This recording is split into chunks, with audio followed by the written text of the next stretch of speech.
All right, Alec, welcome to the month of May. Uh, Yes, the merry, merry month of May. yeah, yeah, I heard of that. Uh, April showers bring May flowers, right? They do, And yeah. as such, we're going to talk about the month of April. We're going to talk about our favorite things that went on. This is our little series we do every month where we get to highlight some things we don't get to talk about on the channel otherwise. That's So right. we each have three favorite things to bring to the table. It could really be any manner of things that we want to include. Yeah, I've talked about a lot of different things during this, so Yeah. yeah. So I'll start.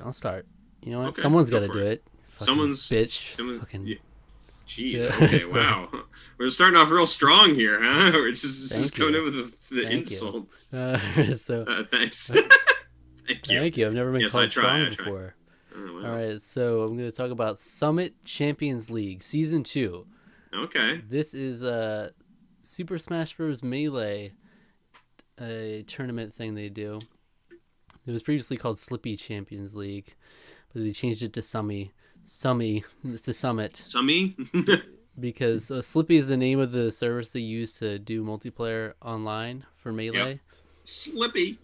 And then there's this whole hubbub about Nintendo did a cease and desist for the Big House tournament, Yep.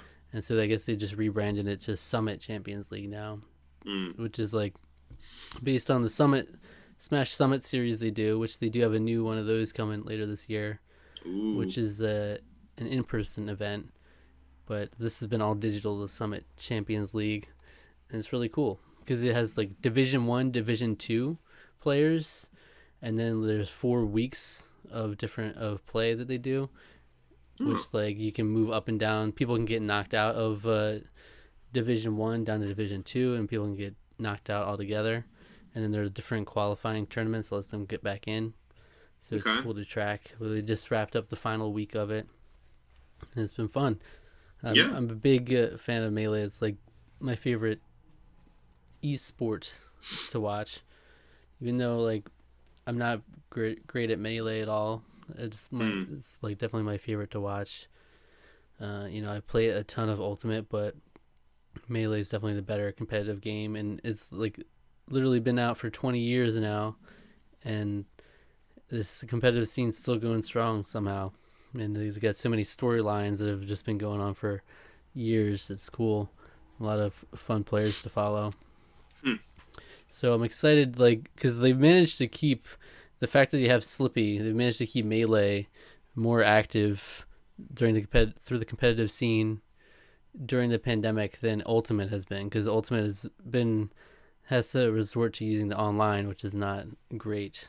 Yeah. And even though they have a Smash World Tour 2021 going on right now, which is like they're doing tons of tournaments for both Ultimate and Melee that'll ultimately lead to in-person events where everybody will Hmm. come together for finals, and then the Ultimate Smash World Tour Championships. But it's been rough for Ultimate competitors because they have to deal with their online, which is a lot worse than the Slippy for Melee. So Yeah. Now, I know Nintendo supposedly updated their servers recently, but I don't know if that actually, it how didn't much help. that helped. Yeah, it Yeah. didn't help. It's tough because like ultimately, a lot of times in like their tournaments they do online, Hmm. they have to do lag tests a lot of the time because one Ooh. player is Yeah. doing really bad. So it's like, okay, I'm not going to play this out. We're going to do a lag test, and then a lot of time people just move forward because of that, because the person gets disqualified because they aren't playing with LAN and stuff. Because you have like these just like 12-year-olds in the mix on these brackets against these competitive players that are trying to actually move into the finals, and then but you pretty much never have Wow. that problem in with Yeah. Melee, so Yeah. that's good Well, at yeah. I least. mean, you've got dedicated. You have a dedicated way to play it because no one's playing. The game should not be played online. Like it wasn't designed to be played online. So the fans had to kind of jerry rig a system to make it work, and yeah, it's gonna work better just by its Yeah, very nature. You're not having to compete for server slots.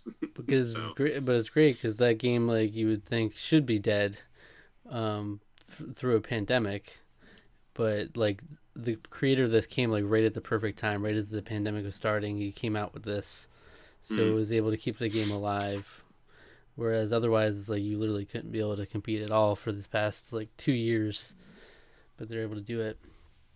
So yeah, that's that. Cool. It's fun. Cool. Well, I'm going to take a little bit of a, maybe not a hard left because it is about video games, but I played through Donkey Kong 64 again recently, and I 100%ed it, 101%ed it in April. So, I've never played Donkey Kong 64, and I love we were Donkey just, Kong. which is wild. We were just talking about before we started recording tonight that how much you like Donkey Kong. So, I like Donkey Kong quite a bit too. Donkey Kong Country is one of my favorites. I haven't really played much of 2 or 3. I know people say 2 is the best.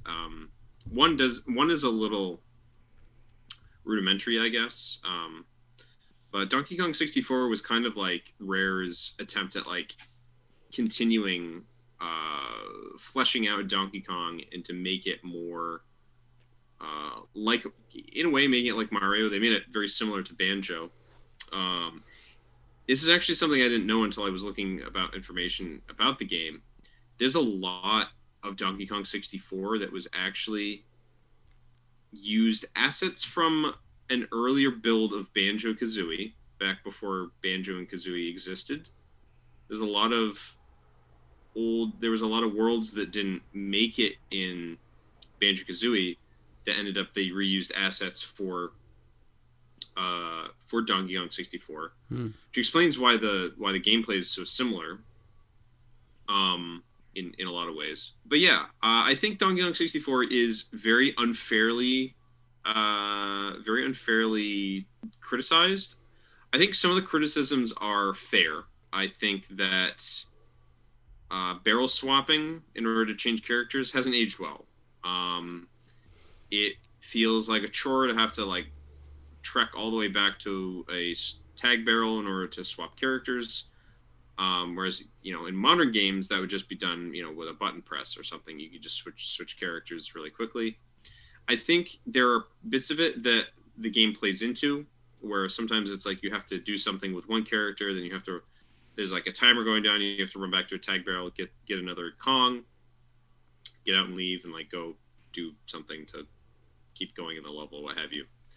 But I found that the only significant problems of game design, at least when I was playing it recently, come down to a couple of things.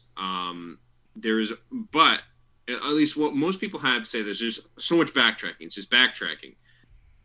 And to a point, yes. But I was actually impressed. There's only one banana in the entire game. So the collectibles, there's like hundreds and hundreds of different like collectibles in this game.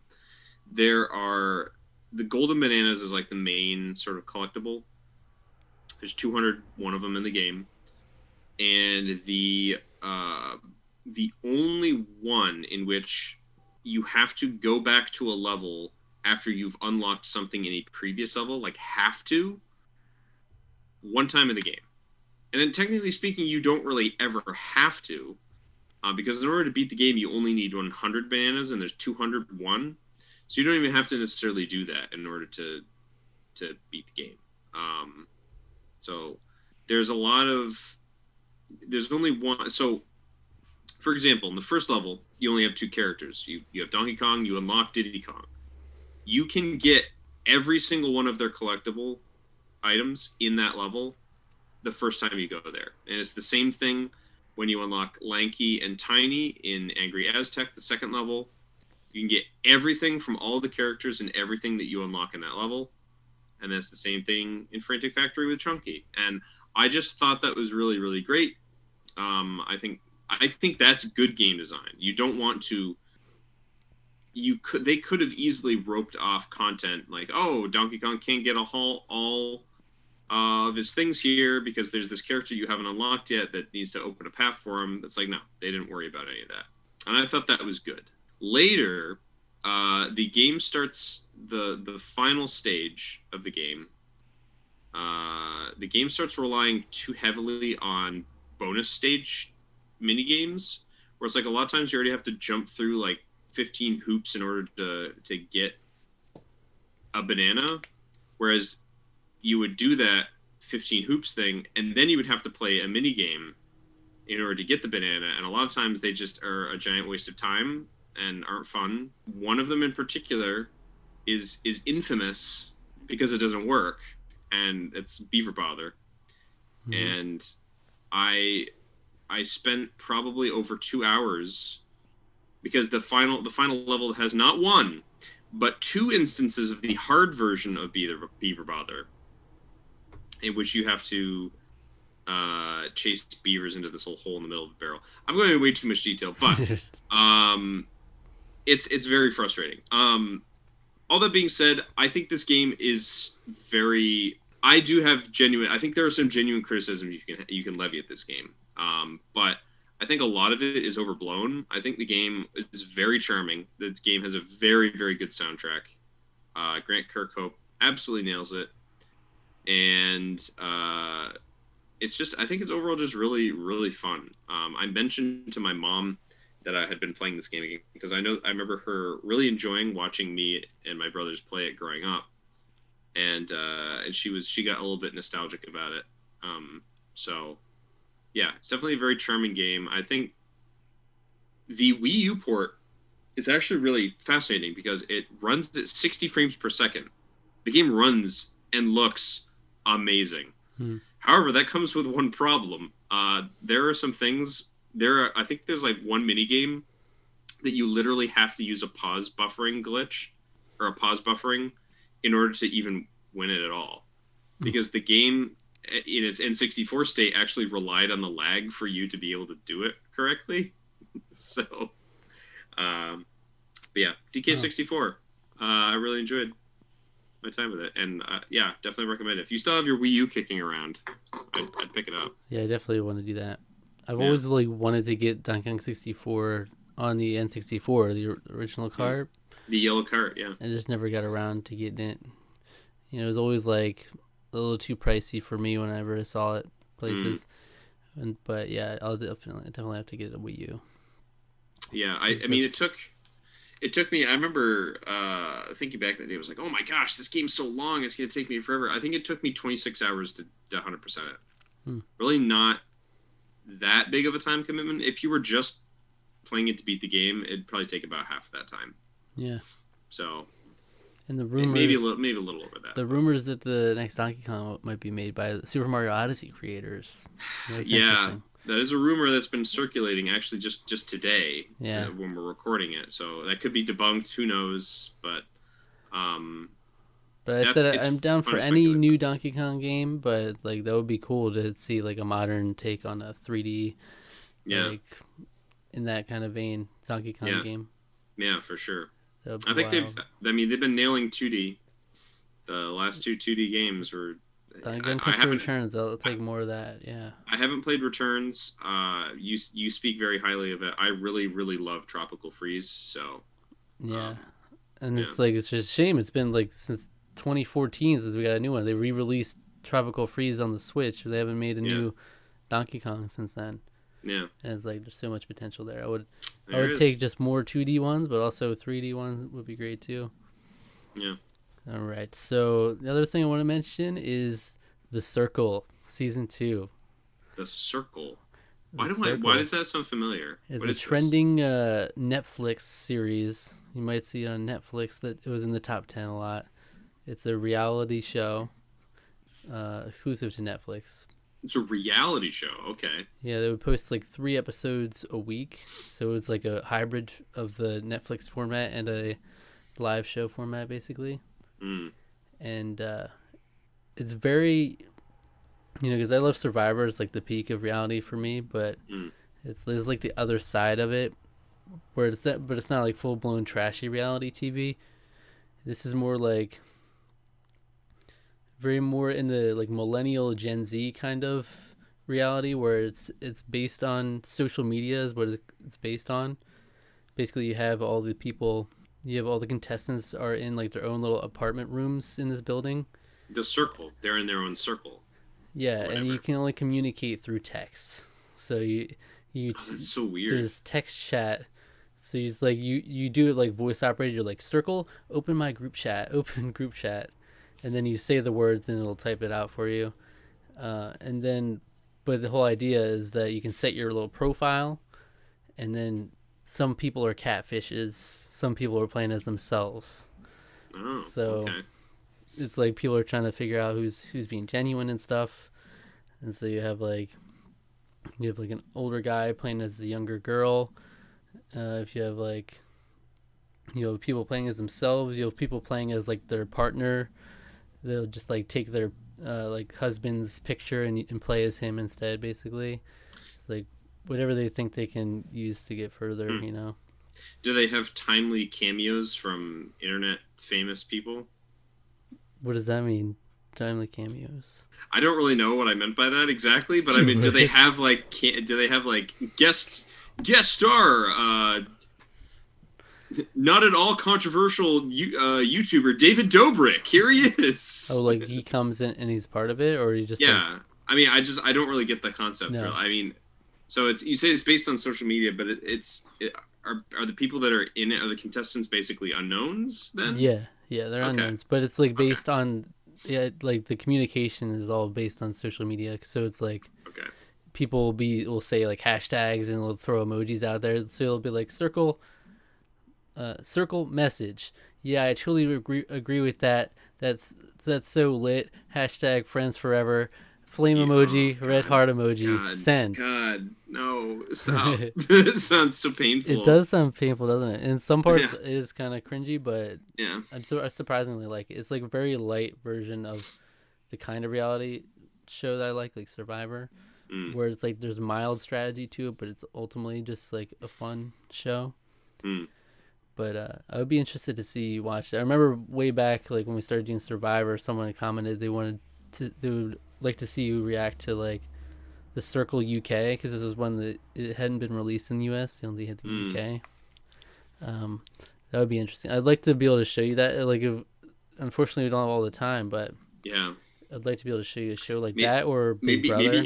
Maybe in between Survivor seasons, we could have like an interlude and do the Circle or something. I don't know. Yeah, I mean, because I really want to show you Big Brother is the main thing. It's like that's a whole other world. It's like Survivor has this whole cast of like iconic moments and seasons and stuff, but Big Brother has its own whole section.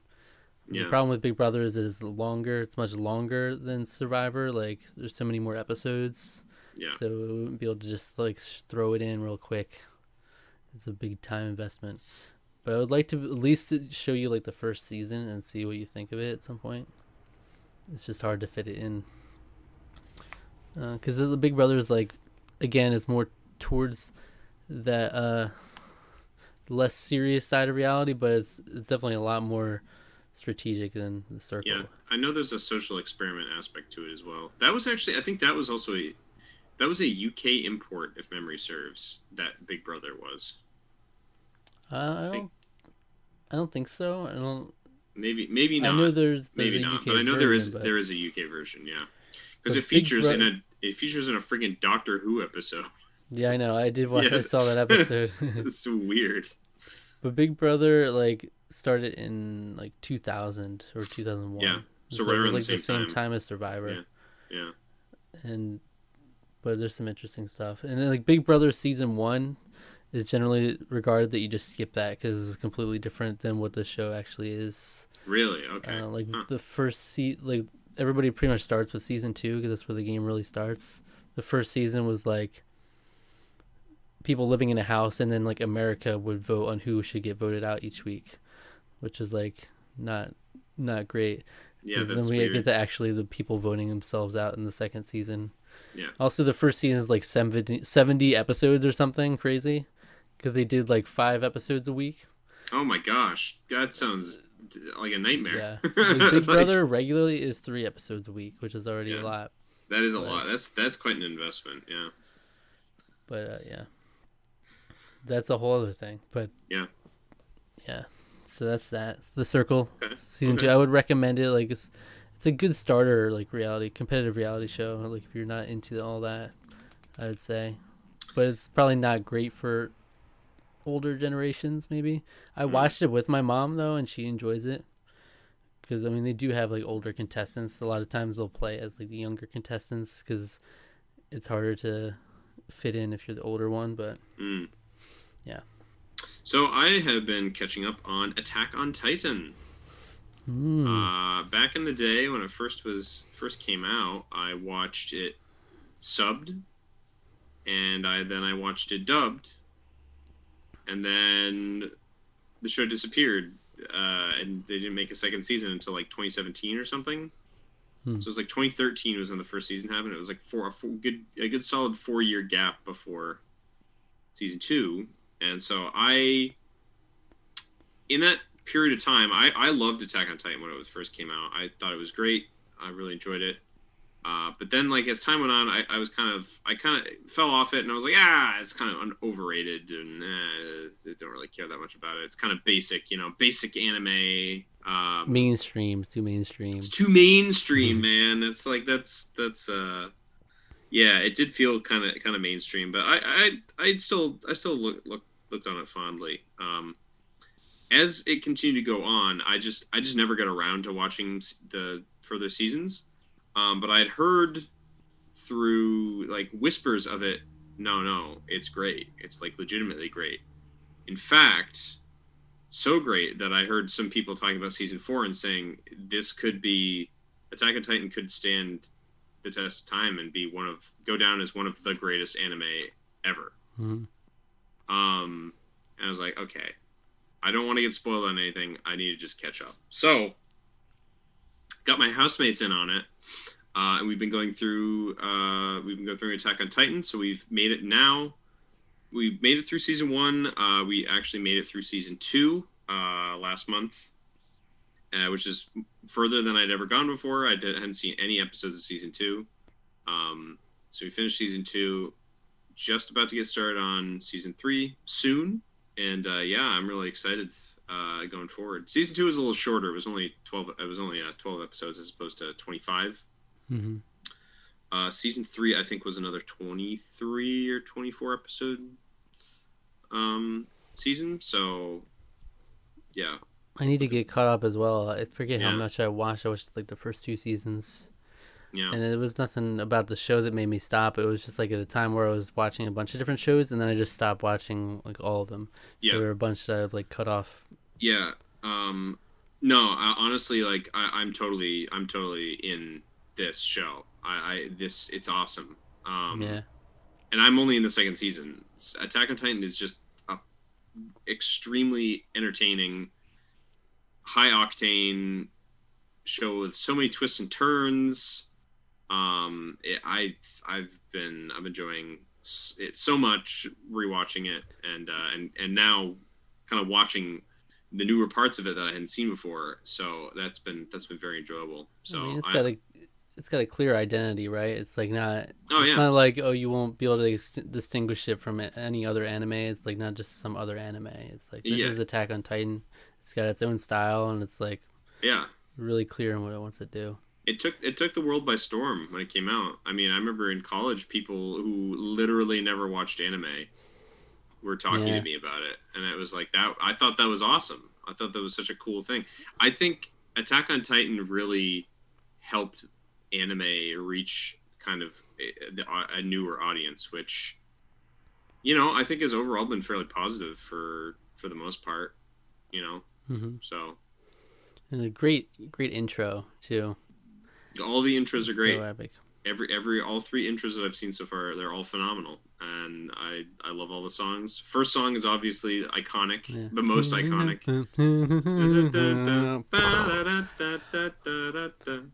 Yeah, I love that. So good. But yeah, Attack on Titan.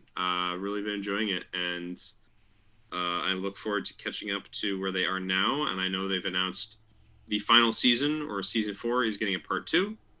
So that's going to be coming out, I think, at the beginning of next year. So the manga just wrapped. What if they just kept extending the season? It's like, it's getting a part 3 now. It's getting a part 4. Well, there were a lot of people that's the final season, but we're going to have 6 parts. Well, a lot of people were thinking that what was going to happen is that, and this is a thing that's become somewhat popular with some anime, is that they don't necessarily do a part 2 of the season, but they release the the show, and then they have a movie to finish things off, or a movie to do to sort of have a story arc. Overlord is doing that. Overlord just got announced they get a season 4, but it's also having a movie that's going to come out as well. So it was like that was the possibility, but they are planning on doing another like 13 episode season to sort of wrap the story up. That's a good sign when you have like a show that'll like straight up be like, this is the final season, and we got like only a few seasons out of it. We're not stretching this thing out. It's like you got a good thing. It started.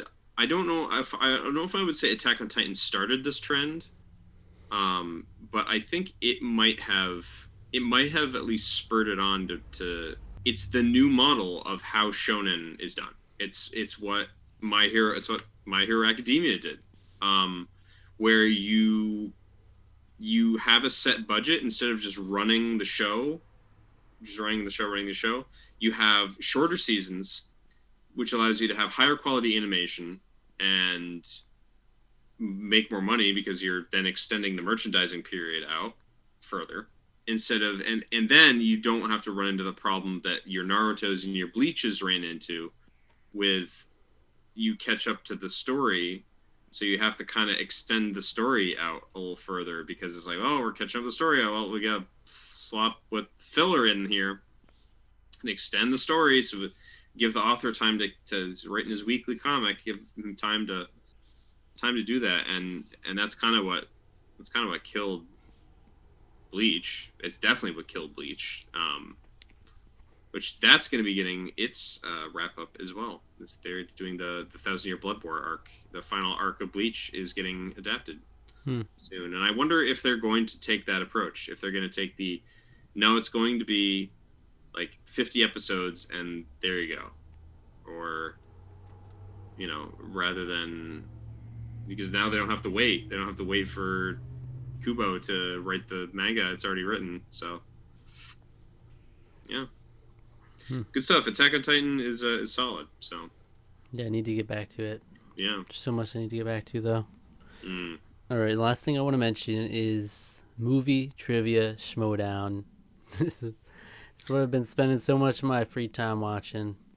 It's the whole other world I've been getting myself into. So it's like its own cult, like niche following of just like hardcore people that it's like competitive movie trivia as a sport basically. And it's like got elements of wrestling to it, where there's like contender matches. You play for like the title. You get a belt. There's the movie trivia schmodown championship belt that people play for. There's the Star Wars championship belt, and there's the Inner Geekdom championship belt. So there's all these different divisions, so many players and factions that are like. Does Christian Harloff go on and complain about how Disney doesn't treat him right and doesn't give him free stuff because he's just expected? This is the one thing that, like, I don't like Christian Harloff at all, and so I started to look into this. But when you started talking about it, I was like, oh, this sounds fun. And I noticed that he's a significant part of it, and I was like, Well, what's wrong with Christian Harloff? I don't know anything outside of this. We don't have to go into it. He just bothers me. He's just a very arrogant, annoying person. So just to sum up a whole thing. When the Star Wars part of Disneyland opened, he didn't get invited, I guess, to go, and he was like, "I've been busting my ass off as a fan, and they didn't invite me." And I was like, "Well, you could have just asked. Maybe they would have given you tickets." And he's like, "We're not going to cover it on the show." And then the producer of the show comes in and is like, "No, you're talking about it today. We have somebody that did coverage, and you're going to talk about it." And he's like, "No, this is my show. I'm not talking about it. I don't want to talk about it." This is like an argument on air with their guests sitting right there. And he's like, "No, I'm not talking about it. I'm not going to talk about it. I'm a producer too." He's like, "So what you're saying is we have somebody on Collider that went and did coverage, and you're not going to talk about Collider's content on Collider's show?" And he's like, "No, I'm not talking about it." He's like, "You always do this to me, man. You're always doing this. You come in and yelling at me." Yeah, it's a very embarrassing moment, but very entertaining. I've watched it several times. Okay. Well, Christian Harloff, I'm grateful to him because he is the co-creator of movie trivia showdown. So that's good. Honestly, I should get my bias and my dislike of him out of the way because it does sound very cool. And he is fun. He's good as a host of it. It's him and Mark Ellis. They're great. They bounce off each other well. But it's 90% of my experience with it has been watching like the digital version since they've been having the do it digitally through the pandemic. Is it a good place to start off on? Like just some of the more recent. Yeah, I think so. It works surprisingly well. Like the format works. It lends itself to this. Whereas like I've watched some of their live stuff, but not too much. Most of the live stuff I watched were their free for alls, which is a lot of fun. It's like that's really wrestling, where like they have like 40 competitors. Oh wow! And you start with like 4 or 5 people competing, and they'll do like 5 rounds of trivia, and whoever has the lowest point gets kicked out, and then a new competitor hops in, and then they go through until all 40 competitors have gone through. Last man standing wins. So that's a lot of fun. It's one of my favorites to watch. They've only done that a few times because it's such a big event. But there's that. But generally, the movie trivia is cool. It's like a competitive sport. Legit. They bring in the coaches. They have factions. They do a whole rookie draft each season. They're on like season 8, I think, of the Schmodown is what it is. And it's cool. And it's something where it's like I've heard Schmodown a lot in the past, but it's like I've never looked into it. But once you look into it, it's like, oh wow, there's a whole other world in here. Movie trivia. It is a world. Yeah, I got a little like when I started looking into it. I was like, it's a lot. Like I've been watching a lot, but I'm still like out of the loop on a lot of stuff. Like bring up these like names of people a lot, and like there's so much history to it. It's I guess it's kind of like jumping into something like Survivor late in the game. So it's like you get kind of lost when they mention all these different things. Yeah, I think it's been going on for like 7 or 8 years or something like that now. So it's been a while. Yeah, but it's cool because there's some like there's history to it, and just like with like competitive melee, it's cool to have these storylines where it's like, will this person come out on top this time, and then they'll talk about like their records and stuff. Like this guy is 7 wins, 6 losses, and he's representing the Den. It's like and they bring in like music and stuff. I'm like, geez, it's a hype. It's surprisingly hype for movie trivia, and then it'll all come down to like an Adam Sandler question, and it's like, there was literally like one of the teams matches. They have like teams matches too, where it's 2v2, and one of the questions that was like a clutch moment was when they said blended. It was like the Adam Sandler Drew Barrymore movie. Blended was the answer, and they just like pulled it last second. They were trying to think of what it was. I thought there was a different one, Adam Sandler, Drew Barrymore. Yeah, movie, 50 First Dates. Yeah, that was the one I was thinking of. 50 but then First they did Dates. a new one called Blended like a few years ago. Oh yeah, I don't remember hearing about which that. I watched that, but it was like an obscure question. It was like which Adam Sandler movie has an NFL commentator who has a son named this or something, and it's like and they were like brainstorming and just like stalling for time. And you have like different rules you can do. Like they have the JTE rule, which allows you to repeat the question again, and it gives you like 15 more seconds to think it over. And then you have the option to challenge a question or challenge a ruling. Like you get one of those per game. So if you think like the question was worded unfairly or you should have gotten credit for a point, something like that. So it's legit. It's a legit operation. Okay. But it's crazy. It'll come down to the smallest thing. Ultimately, it's like these people study a lot for this too. Like